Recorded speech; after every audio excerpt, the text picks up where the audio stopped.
Hello viewers, this is Mr. Banda, Mathematics Made Easy. So in today's lesson we're looking at Cambridge Igcse SE Additional Mathematics 0606 code, paper 1 of 2023, question paper number 3 of May/June intake. And the lesson is based on coordinate geometry, and we have a question 4 of this particular paper, which reads: the straight line y is equal to 3x minus 11 and the curve xy is equal to 4 minus 3x minus 2x squared intersect at the points A and B. The point C with coordinates a, negative 8, where a is a constant, lies on the perpendicular bisector of the line AB. And we are required to find the value of a, which is the x coordinate of point C. So let me just illustrate what we are being asked here to do. So we have a curve, okay, this is just for illustration's sake.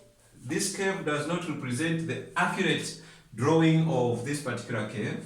So you have a curve, for example, like that, and you have another line, a straight line like this. These two are intersecting at A and B, okay? And us having that intersection of A and B, what else do we know? We know that there's a perpendicular bisector of the line AB. So a perpendicular bisector of AB is a line that is going to intersect AB at 90 degrees, and it bisects this line AB into two equal parts. So this is the perpendicular bisector of AB, and on this point, this is going to be the midpoint of AB because it is bisecting AB into two equal parts. So this point M is the midpoint of AB. Okay. Now, what else do we know? We have a C lying on the perpendicular bisector. So you have C which has coordinates a, 8, okay, a, negative 8, like that. Take note, this is not the x-axis and this is not the y-axis. This is just an illustration of what the question requires us to do. Now, C has coordinates a, negative 8. Alright, what do we know about this straight line and this line? What we know is that the line AB and its perpendicular bisector are meeting at 90 degrees. Now, we understand the properties of gradients, implying that we'll have to find the gradient of AB to know the gradient of CM, where M is the midpoint of AB, and C is lying on the perpendicular bisector of the line AB. Now, when we know the gradient of AB, and we also end up finding the gradient of CM, we can use the property of gradients to know, or the formula of gradients to know the coordinates of A. But for us, I mean the x coordinate of A, or the value of A. For us to do so, we are also supposed to be aware of the coordinates of M. Because M is the midpoint of AB, we know how we get the coordinates of the midpoint of the line, or the midpoint between 2 points, given points. So we have to get the midpoint of AB, that's our goal here. And with the midpoint of AB, and also the gradient of AB, we can get the gradient of its perpendicular bisector, which is CM. So with the gradient of CM and the coordinates of M, we can find the value of A. So that's what we are going to do in this case. So let's see what we have here. So let us first get the coordinates for the midpoint of AB. Now, because we cannot find the coordinates of the midpoint of AB without the coordinates of AB, now without the coordinates of A and B. A and B are points of intersection of the curve and the line, meaning we just have to solve the curve, the equation of the curve and that of the line simultaneously for the coordinates of A and B respectively. So let us first get the coordinates of A and the coordinates of B by solving these two equations simultaneously. So we have the equation y is equal to 3x minus 11, and the other one is xy is equal to 4 minus 3x minus 2x squared. So we can solve this particular these two equations simultaneously using the substitution method. So let us use substitution method to solve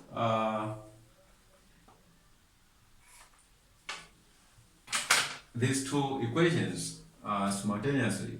So we substitute where there is y here, 3x minus 11. So you will have x, where there is y, you have 3x minus 11 being equal to 4 minus 3x minus 2x squared. This will be 3x squared minus 11x being equal to 4 minus 3x minus 2x squared. Then we have to group like terms and simplify. So this will be 3x squared.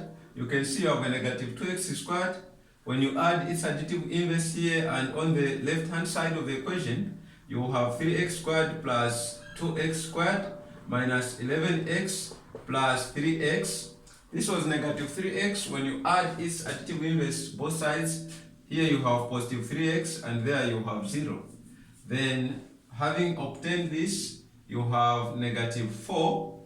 This positive 4, so you add both sides, you have negative 4 being equal to 0. When you add the additive inverse of positive 4, which is negative 4, you have a 0 here. In short, for layman's language, you are taking everything on our right hand side to the left hand side, and you take their additive inverses, not the actual values that we have there. So let us simplify. 3x squared plus 2x squared, you get 5x squared. Negative 3x, negative 11x plus 3x, you get negative 8x. And here you have negative 4 being 0. So let us solve this quadratic equation.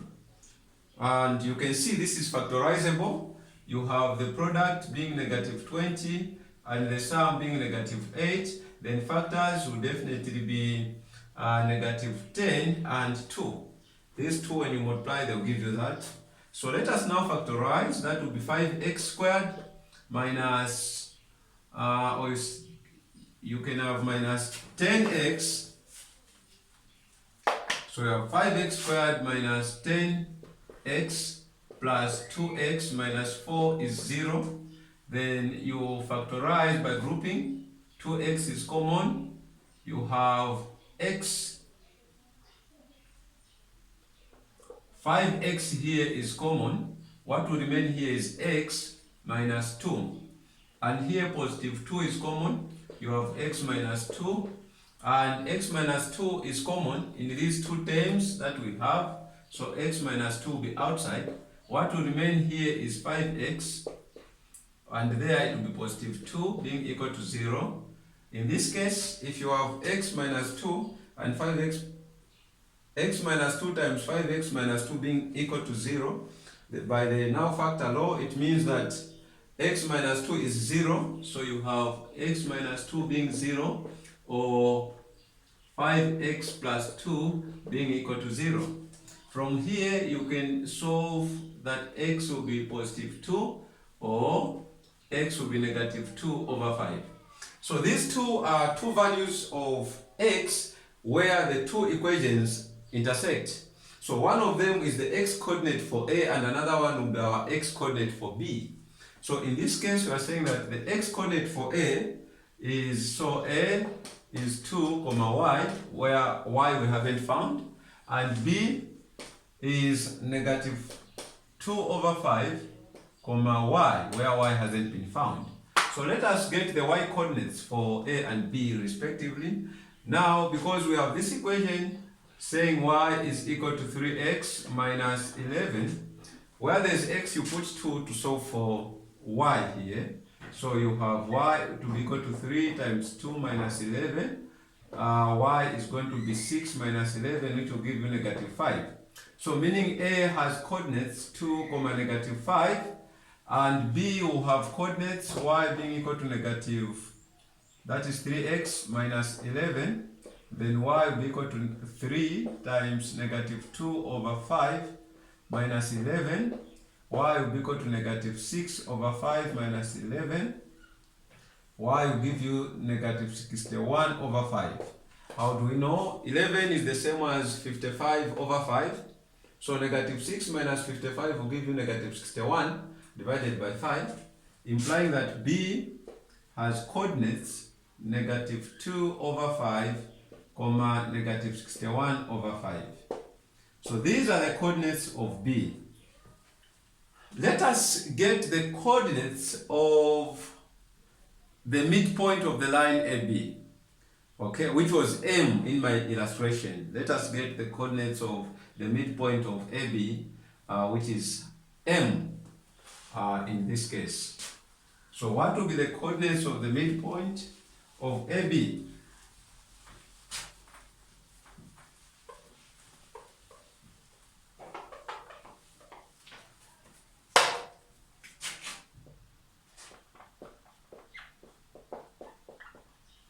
Midpoint of AB is x1 plus x2 over 2, comma, y1 plus y2 over 2.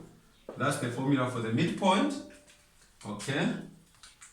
Then that will be, what is the x1 is the first x coordinate. So you have 2 plus negative 2 over 5 over 2 because you are dividing, comma, negative 5 plus negative, our y1 is negative 5 and our y2 is negative 61 over 5, everything over 2. Okay, this is going to give us 2 minus 2 over 5 over 2, comma, this will be negative 5 minus 61 over 5 over 2. This one is 10 over 5, which will give us 8 over 5. So you have 8 over 5 divided by 2, comma, this is negative 25. Negative 25 over 5, that's negative 5. So negative 25 minus 61 will give us negative 86 over 5 divided by 2. And this will give us 8 over 10, comma, this will give us negative 86 over 10. And when we reduce these, this will be 4 over 5, comma, negative 43 over 5. These are the coordinates of the midpoint of AB. Now, with the coordinates of the midpoint of AB, let us now get the gradient of AB so that we can know the gradient of its perpendicular bisector. Okay, because the perpendicular bisector passes through these coordinates and also C. When we know the gradient of the perpendicular bisector, we can get the value of A. Okay, using the formula for the gradient. So let us get the gradient of AB. The gradient of AB is equal to, our y2 is negative 61 over 5 minus our y1 is negative 5 over our x2 is negative 2 over 5 minus 2. Our x1 is 2 then. So the gradient of AB will give us negative 61 over 5 minus negative 5. This will be negative 61 over 5 plus 5. Okay, plus 5, which will be 5 is the same as 25 over 5. So what we are going to have is negative 61 over 5 plus 25 over 5 divided by, this is the same as 10 over 2, so that will be negative 12 over 5. How? Negative 2 over 5 minus 10 over 2 minus 10 over 5, you get negative 12 over 5. And when you simplify this one here, you are going to get 36. So this will be negative 36 over 5 divided by negative 12 over 5, and that will give you 3. Okay, so the gradient of AB is equal to 3. Now, take note that the gradient of a line the gradient of a line is equal to the negative reciprocal of its perpendicular line, another line which is perpendicular to that particular line. So, the gradient of AB being 3, it implies that the gradient of the perpendicular bisector of AB will be negative reciprocal of 3, which is negative 1 over 3. Okay.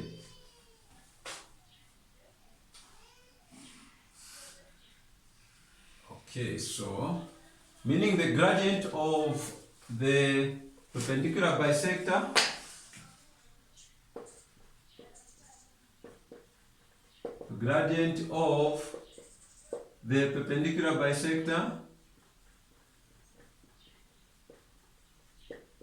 of AB is going to be negative 1 over 3. So now, with the coordinates lying on the perpendicular bisector of AB, which are these, and also C lying on the perpendicular bisector of AB, we know that when we find the gradient of C and the midpoint of AB, which are these coordinates, we must get negative 1 over 3. So this is what we are going to do to find the gradient, to find the coordinate or the value of A, which is the x-coordinate of C. So these are the coordinates of the midpoint of that. So we are saying gradient of the perpendicular bisector of AB will be equal to, you have y2 minus y1 over x2 minus x1, which we already know that this is negative 1 over 3. Okay, so my y2 is negative 43 over 5. So I'll put negative 43 over 5 minus, what is my y1? It is negative 8 over my x2 is 4 over 5 minus my x1 is A. This must give us the gradient, which is negative 1 over 3. So that's what we want to do. When you simplify this one, you have negative 8, that will be negative 43 over 5 plus 8. Now, 8 is the same as 40 over 5 over, this is 4 over 5 minus A. Then this will be negative 1 over 3. So now, negative 43 over 5 plus 8, this will give you negative 3 over 5. This is 40 over 5. So negative 43 plus 40, you will get negative 3 over 5, okay, over 4 over 5 minus A is equal to negative 1 over 3. Then you can cross multiply to solve for A in that case. So let's see what we get when we cross multiply to solve for A. So from here, we are now here. So when you cross multiply, negative 1 times 4 over 5 minus A will give us positive A minus 4 over 5 being equal to 3 times negative 3 over 5, you get negative 9 over 5. Then you group like terms, you have A being equal to negative 9 over 5 plus 4 over 5. Okay, A will be equal to, you can see that the denominator there is already common, which is 5. Then you just add the numerator. That will give you negative 9 plus 4, which is negative 5 over 5, because 5 is common. Then A will be negative 1. Therefore, the value of A is -1, implying that C has coordinates -1, -8. This is what must be done to find the value of A. I hope and believe that you enjoyed the lesson. Please do not forget to subscribe to my YouTube channel. God bless you. Thank you.